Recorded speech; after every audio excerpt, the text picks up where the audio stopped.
आज 20 सप्टेंबर या दिवशी विष्णुदास भावे नाट्यगृहामध्ये हिंदू मातंग संमेलनाचं आयोजन केलेलं आहे। या संमेलनाचा उद्देश असा आहे की मातंग समाज फार मोठ्या प्रमाणामध्ये मुंबई नवी मुंबई ह्या भागामध्ये राहतोय। तर काही दिवसापासून काही वर्षापासून आम्हाला असं जाणवलं की आमचा समाज थोडंसं डायव्हर्ट होताना आम्हाला दिसतोय। तो हिंदू आमचा मूळ धर्म आहे तो सोडून एका दुसऱ्या विशिष्ट धर्मामध्ये जाण्याचा प्रयत्न करतोय। तर त्या बांधवाला जाऊ देऊ नये किंवा त्यांचं मार्गदर्शन करावं म्हणून आम्ही या कार्यक्रमाचे नियोजन केलं आहे। ज्या लोकांनी 200 वर्ष आमच्यावर राज्य केलं, ज्या लोकांनी आमच्या कितीतरी स्वातंत्र्यवीरांची हत्या केली, कितीतरी महिलांना विधवा बनवलं, त्यांचा धर्म स्वीकारून आज आमचा समाज बांधव थोडं कुठेतरी वेगळ्या वळणाला चाललाय। म्हणून त्यांना जाऊ देऊ नये म्हणून आम्ही या ठिकाणी कार्यक्रमाचं नियोजन केलेलं आहे। दुसरी गोष्ट, एक सुप्रीम कोर्टाचा निकाल आलेला आहे 24 नोव्हेंबर 2024 ला। जे धर्मांतरित आहेत, जे धर्मांतरित झालेले आहेत, त्यांचं अनुसूचित जातीचा जो दाखला आहे तो रद्द होतो।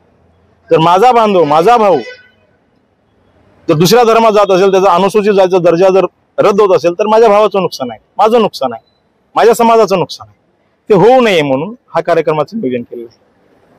या ठिकाणी बरेचसा समाज बांधव आज आलेला आहे। याच्यावरती अजून कार्यक्रम मार्गदर्शन होणार आहेत। या कार्यक्रमाला अखिल भारतीय धर्मजागरणचे शरदरावजी ढोले साहेब आलेले आहेत। ते विस्तृतपणे मार्गदर्शन करतील। या प्रांताचे कुंटे साहेब म्हणून ते आलेले आहेत, राजेशजी कुंटे। असा मोठ्या प्रमाणामध्ये हा कार्यक्रम आहे आणि आमच्या समाजामध्ये काही विशिष्ट उत्कृष्ट काम केले समाज भूषण पुरस्कार आम्ही देणार आहोत। काही मुलं चांगल्या मार्काने पास झाले त्यांचा सुद्धा आम्ही सन्मान करू। म्हणजे एक भरगतचे कार्यक्रम आम्ही या ठिकाणी आयोजन केलेले आहे। मी आता मगाशीच म्हणलं ना, आमचा धर्म हा मुळात हिंदू धर्म आहे, बरोबर आहे।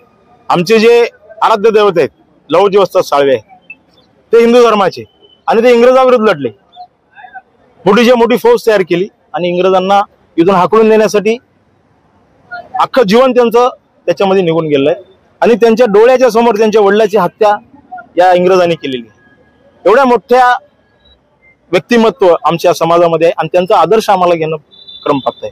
म्हणून आम्ही हिंदू धर्म सोडून कुठे जाणार नाही आणि जे जात आहेत त्याला आम्ही थोडंसं मार्गदर्शन करून त्याला रोखण्याचा आम्ही प्रयत्न करणार आहोत। नवी मुंबई हिंदू मातंग संमेलन आणि या संमेलनाच्या माध्यमातून मातंग समाजाच्या असणाऱ्या विविध विषयावरती आज या ठिकाणी मार्गदर्शन चर्चा होणार आहे। आमचे मित्र गायकवाड साहेबांनी याचा पुढाकार घेतलेला आहे आणि या कार्यक्रमाच्या माध्यमातून वेगवेगळ्या राज्य सरकारांच्या योजना किंवा मोठ्या प्रमाणामध्ये आज मातंग समाजामधील असणारे जनजागृती, त्याचबरोबर धर्मांतरांचे विषय, भविष्यामध्ये आपली मुलं शिकली पाहिजे, मोठी झाली पाहिजे, सरकारी योजनेमधून त्यांना लाभ मिळाला पाहिजे, त्यांच्याही बरेचशा काही अडचणी आहेत, या सगळ्यांना मात करण्यासाठी आणि आपल्यामध्ये आणि सर्व समाजामध्ये मातंग समाजाचा एक संवाद असण्याकरिता आज हा विशेष कार्यक्रम बैठक आज या ठिकाणी लावलेला आहे।